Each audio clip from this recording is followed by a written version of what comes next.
What is a QCJO? It is a qualified Canadian journalistic organization. This is what Rebel News and all the other different news organizations and mainstream news that you've heard of, they fall under. What is it? It's a created term by the CRA with an unelected board. And let's dive right into that. I had done this research previously when I was investigating the media bailouts. The amount of money they've been sinking into the media through the Canadian Heritage Foundation, Canadian Heritage Department, is astonishing, astronomical numbers that are going to give you, you're going to give your head a shake and say, what is happening with my tax money? That's it. I am paying absolutely minimum tax from this point forward after you find out the details. Let's take a look. Let's look straight into who's on this board. And they're calling this board the Independent Advisory Board on Eligibility for Journalism Tax Measures. Okay, so we got Margot Goodhand, we got Kareem, Pierre-Paul Noro, Kim Kierans, Colette Bryn. Kareem, this is, I just want to show you a little bit about who these people are. You can just get a little taste. Kareem, who's on the board deciding who's the QCJO, who's a qualified Canadian journalism organization. Kareem, it shouldn't. But the National Post and Post Media have had a long history of owner interference. Stephen Harper plays the politics of hate against Muslims from 2015. And then he had to come out and I had to say that he did write those tweets. Yes, I did write the tweets, says Professor Kareem. No, I do not see a problem regarding my advisory role. If there's a slightest issue of bias against any media applicant, I will discuss it with the board and recuse myself in the case of conflict of interest. Recuse, remove himself from the decision-making process. So there it is. You got a fellow over here who right away on Twitter publicly is already talking about the politics of hate against Muslims. Okay, so, and not to mention talking about the owners of National Post and Post Media, he's already got preconceived notions. And these are the fellows who are now deciding who specifically is a Canadian qualified Canadian journalist organization, QCJO. Wow. So QCJO, Qualified Canadian Journalism Organization, decided by a specific board that then reports to the CRA. Remember, this board is unelected, and I just showed you a couple people right there. They're now deciding who specifically will be earning the money from the government. And earning is a fanciful way, really, to say just given money by the government to say what they want them to say, right? If you're paying somebody, they're going to say what you want them to say. If you're paying them these huge amounts of money, $595 million, I think they're going to say what you want them to say so that you don't rock the boat. You got Rebel News, okay? So Pablo Rodriguez is the Minister of Canadian Heritage. That's a specific department that really is the 1984 Department, Ministry of Truth. Okay, and this is a petition calling specifically to remove this QCJO status. Okay, scrapping it. I think it's a great idea. I think you shouldn't give anybody any tax benefits. Get rid of all this stuff. Let them make their money or not make their money. I'm a capitalist. I can't help it. So that's my personal belief over here. This is interesting to me. Ezra Levant is claiming over here, and I don't know the facts. I can't seem to find any other information regarding this right now, but I want to know this. Okay, the QCJO, as soon as that status is being revoked, he's saying here that they're not allowed to attend government conferences. Of course, it punishes them under the Income Tax Act because the other groups are getting that money, $595 million, which they can't claim anything against that. But they're not now allowed to attend government press conferences. That's a huge problem, okay? And frankly, you shouldn't pay anybody this money. Nobody should be getting $595 million. Nobody should be getting, no media should be getting money from the government, so that's a huge conflict of interest. If you can't see that, then come on, you got to check yourself over here. It's a huge conflict of interest. Long story short, QCJO is a mess. Qualified Canadian Journalist Organization is a huge mess. Why? Because it entitles you to a huge amount of money. Now, also, Ezra Levant is claiming that is not only entitled you to a huge amount of money from the government, but also specifically that he can't attend pressers. He can't send his journalists there to pressers. That's a huge problem, as evidenced in what the CAJ was saying, the Canadian Association of Journalists, in 2019, that this is going to be a massive problem. Look, if you allow this QCJO of unelected people to be doing this, that we're going to have a massive problem because it's going to seep in. You got now an accreditation.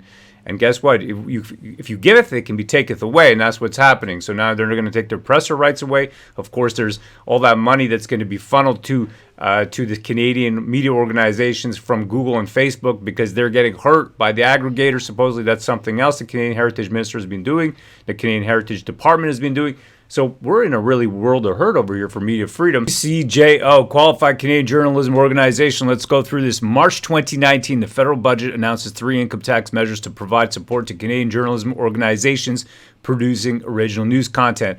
Okay, so why did they do this? If you listen in on that time period, it's because these guys are losing money, the digitalization, all right, the online business eating into their profits, and they don't know what to do. The newspapers are all losing money. Boo-hoo, oh my God. Establishment of the journalism and written media independent panel of experts to provide recommendations and guidance to the ministers of Canadian Heritage and Finance on the implementation of the measures. This is May 2019. So what did they do? They actually they took some unelected people, created board number one. This is board number one, an establishment of the journalism and written media independent panel of experts. They recruited a bunch of insiders, okay, and I'll show you who those are. And then after that, that got a royal assent, so that gets cleared, and then that gets a new set of board members, and these are the people who are now the second board members that are deciding who is a QCJO, who's a qualified Canadian journalism organization. And it matters because QCJO determines on how much money you're going to get at income tax from the CRA. If you're going to be qualified for a bunch of tax rebates, going from how many journalistic people you got working for you,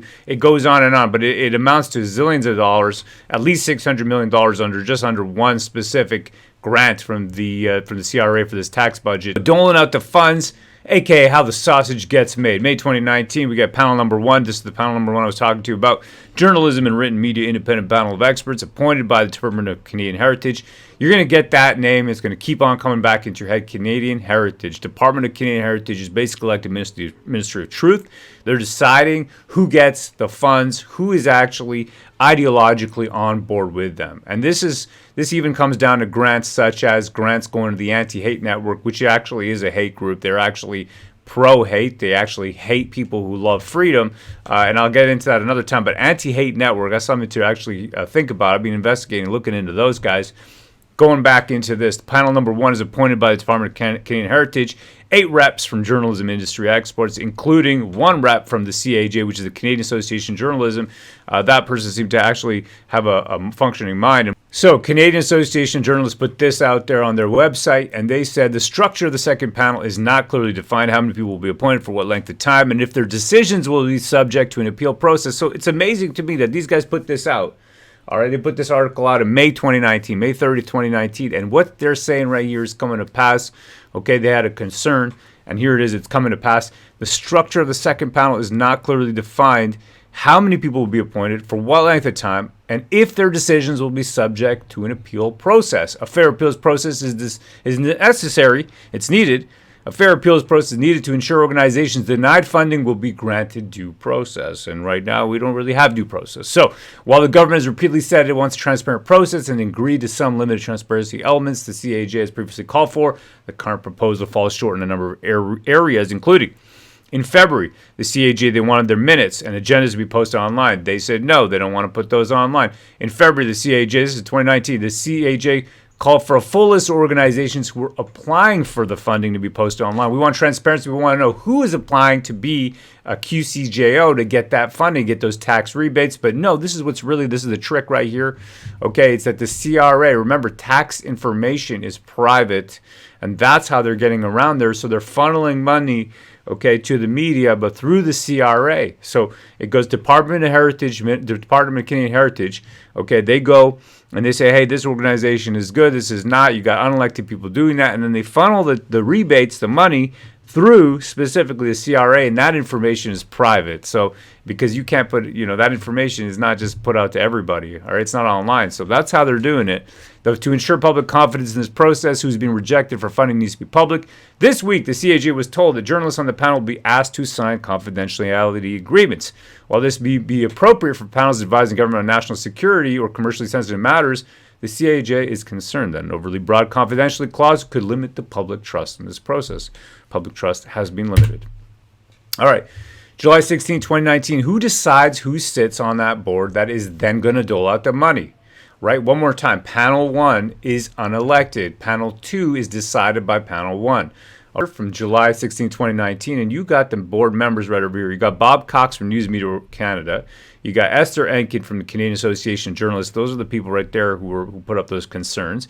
And then you got Brad Honeywell, Unifor. Unifor president Jared Diaz has been implicated in all kinds of financial, let's say, finagling. So you can go and look that up and find out more about that. He's very close to Trudeau, extremely close, just Jerry Diaz. This right here is from Blacklocks in 2020. They're saying the bailout applicants are secret. Just to bring it back home to you, QCJO bailouts, $600 million, $595 million federal media bailout is not public. Why? Because it's funneling through the Canadian Revenue Agency. Okay, citing taxpayer privacy. That's what I was talking about earlier. The confidentiality provisions of the Income Tax Act prevent the disclosure of taxpayer information, including the names of organizations that have applied. Cabinet wrote in an inquiry of ministry tabled in the Commons. Parliament last June 20th amended the act to grant payroll rebates up to $13,150 per newsroom employees of qualified Canadian journalism organizations. So that's totally unknown. Anyhow, there it is, brethren. My opinion. A big hail to you. Hail, brethren.